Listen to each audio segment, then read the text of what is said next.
We are heading through this lovely park. It's a huge park. Kind of like Central Park of New York for Sofia. And about 15 minutes away from our destination, center of Sofia. I'm gonna find something to eat there for our walking tour of communism.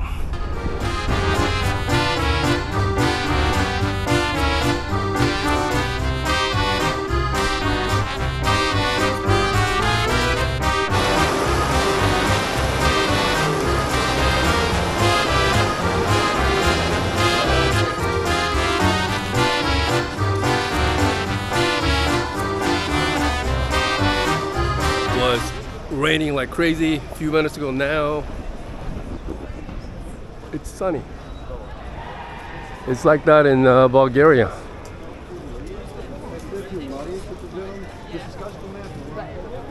This is the main walking boulevard in Sofia. Lots of nice restaurants. I'll put the name of the boulevard. I forget what it is. It's like starts with a V.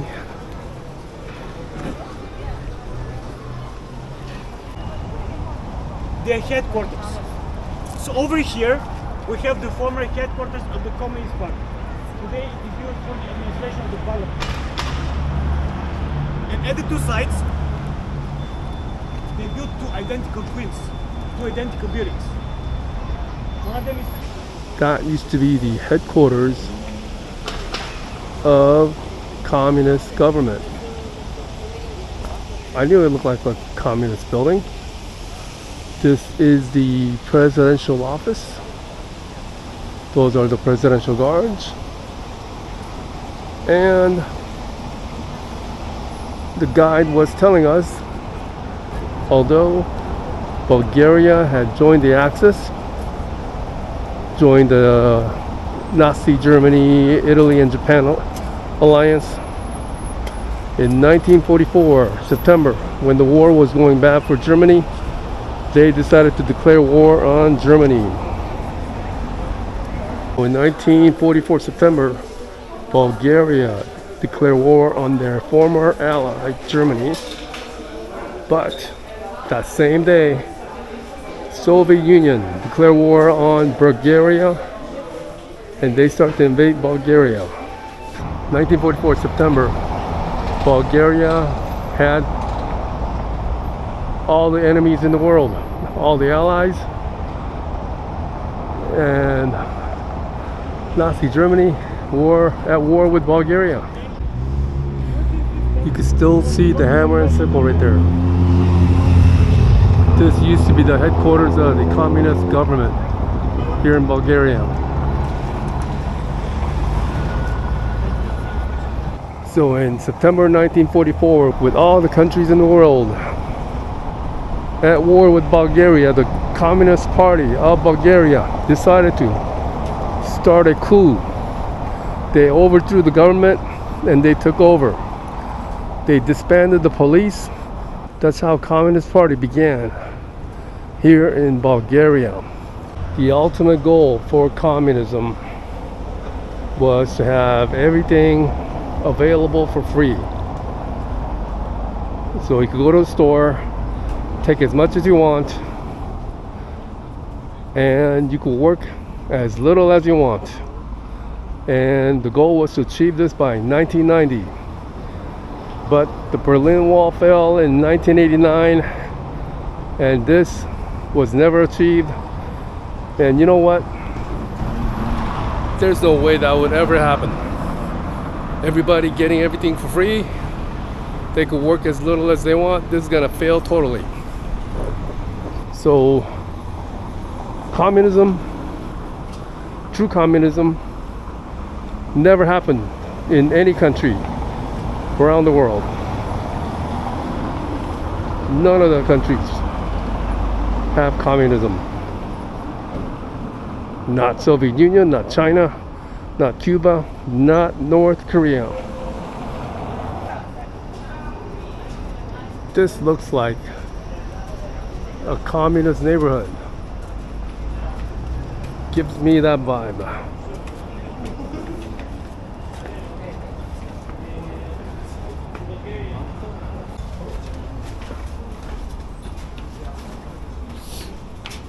So that is the headquarters of the secret police for Bulgaria. Now it's a door to the kitchen for this restaurant. Back then, every fourth person worked for the secret police. Look at this. Julian Assange. Poster of Julian Assange next to the secret police. Maybe he is being held captive there.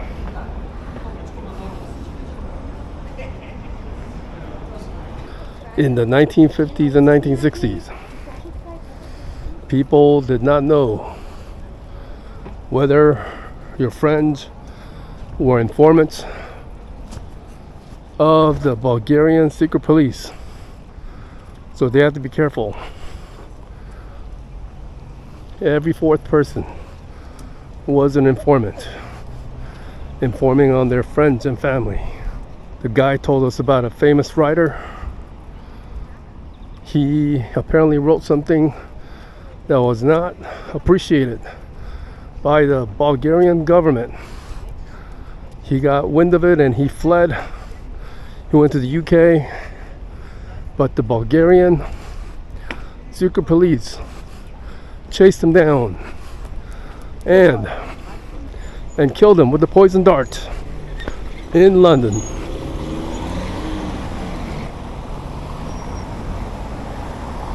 Okay, let me try to go through here. This is about as dangerous as crossing the line with the Bulgarian secret police. I made it through though. So that's the headquarters of the Communist Party building in Bulgaria. It used to be, not anymore. Now the Communist Party called themselves the Socialist Party. Socialist Party appears to be more friendly. Gives you feelings of being more friendly. But they were the Communist Party, now they call themselves the Socialist Party. I think there's about 10 or 20% of the population that is part of that party. See? The same type of clothes. This is to show you how important this building was back then.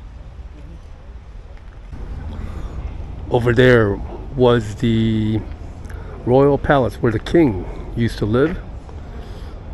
The king was not popular with Bulgarians because he got the country into 2 world wars and they lost in both of them. So in 1944, Communist Party takes over. They have a vote to see if they wanted to remove the king, and everybody wanted to remove the king, and they put a communist leader. His name was George. He was very popular with the people, but Stalin was very suspicious of him.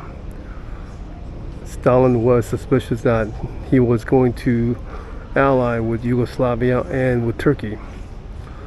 So he invited George to Russia. When George went to Russia, he died of a heart attack. Very suspicious. In 1986, Chernobyl happened. Nuclear power plant in Ukraine that blew up. It sent ash clouds all over Europe. Parts of it landed in Bulgaria.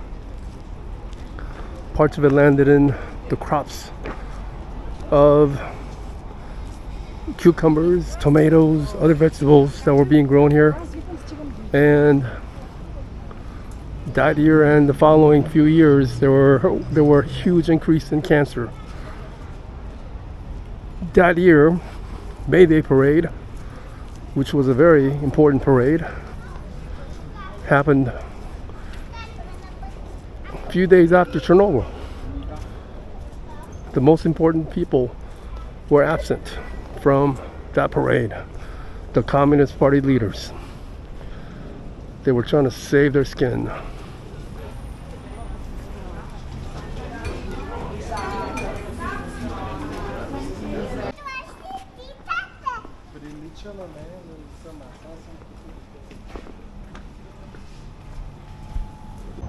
That white building is the parliament for Bulgaria. During communist times, there was only one party to vote for, Communist Party. And they got 99.999% of the vote. And the turnout was about 90%. 90% of the people voted, because if you didn't vote, they assume you were against the Communist Party. The guide was talking about some benefits of communism. So 0% unemployment. Everybody got a job. That means at a small town, everybody worked at the factory of that town. That means it was very inefficient. About 5 people were doing the work of one person, but everybody got a salary. There was hospitals all over Bulgaria, and it was always free. There was 2 years of maternity leave, and that is still true today. Mothers can still get 2 years of maternity leave. Another benefit of communism was the retirement age. People retired at 50. Now the retirement age is 65 or higher. Here's a car that could have been from the communist era.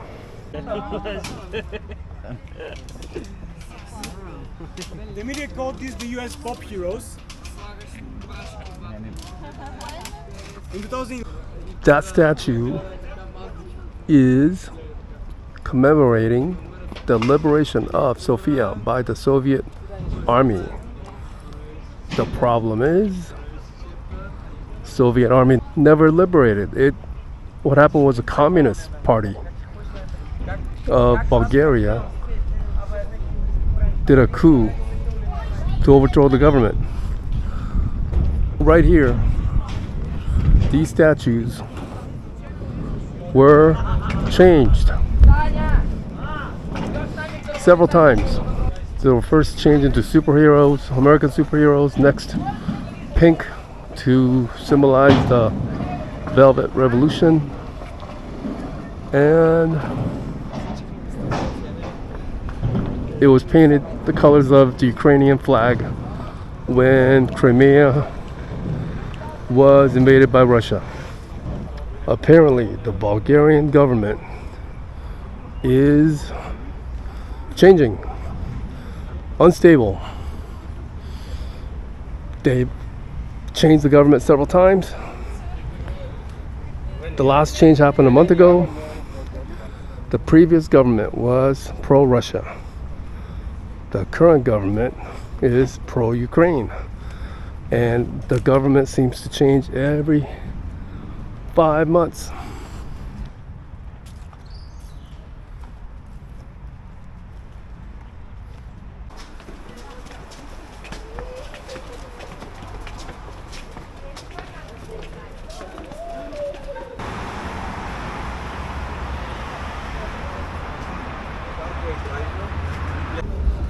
and every month he was putting a small amount of money in this account for me one day when I become 18 or older to get married with this money. And in 1997 he went to the bank to see what was left of the money, and in the bank they told him that the money had shrunk so much that he had to pay a fee to close the account because the money were not enough to cover the fee to close the account. Today to close an account in Bulgaria you need 1 or 2 levels, just to put things into perspective. At least now I have an excuse on family parties why I never got married. So this is the positive. That was a great tour. At the end, we were at the piece of the Berlin Wall that was donated by Germany. And that was the one that marked the end for communism in Bulgaria. So the Berlin Wall fell or was torn down November 1989. And when that happened, the last communist leader, Todor, gave his speech, last speech. He didn't know it was his last speech. After the Berlin Wall fell, November 1989, and after he gave the speech, the organizer of that event thanked him for all the years of service. So he found out with the audience that he was being dethroned. That was the last speech. That was the last time he was seen in public. After the Berlin Wall fell, after Bulgaria ended communism, it was not a good place to be in Bulgaria. Inflation was 50% for like 10 years. Unemployment was over 25% because they were producing stuff that nobody wanted. They went bankrupt. The shelves were empty. So for 10 years, it was a really bad place to be. So the borders were opened up and over 1 million Bulgarians left. Even now, the country is a lot smaller than it was in the 90s. Like 25% of the apartments are not occupied. So 89 to 99, it was really bad times. Things started to turn around after Bulgaria joined NATO. And then they joined the EU. They stabilized the currency. And now Bulgaria is doing much better than the surrounding neighbors. And I can see that. So does communism work? Well, I think, in my opinion, no. And history has shown that it doesn't work. When you make everything free and you let the people work as little as they want, people are going to get lazy. And the country's going to continue to decline. That's what happened to all the communist countries. This is the main walking street. And let's take a look at this lively street in the evening, last evening of my visit to Bulgaria. It's my last night in Bulgaria. I'm going to Rhodos Island, Greece, tomorrow morning. I've been to 3 places in Bulgaria: Bansko, beautiful mountain resort; Plovdiv, ancient ruins from the Roman and Greek times; and Sofia. What a contrast. So Sofia, when I first got here, it was raining, it was cloudy. I felt like I was back in communist times, in the 1950s. But look at this lively street. Shows the marvels of capitalism. You know, capitalism has its downsides too. You're gonna have more homeless people. You're gonna have more stress. You're gonna have more unemployment. You're gonna have more people that might be preferring the old ways. Depends on their situation. You might have some people preferring the old ways of communism. It all depends on your situation. But me, I'd rather take my chances with capitalism than communism. I think both capitalism and communism has corruption issues. But I think there's more chance of you rising up from it. Rising up from the corruption issues in capitalism and in communism. Just my opinion.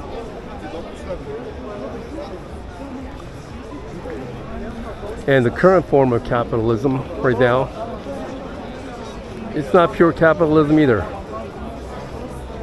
You know, there's a lot of influence by government.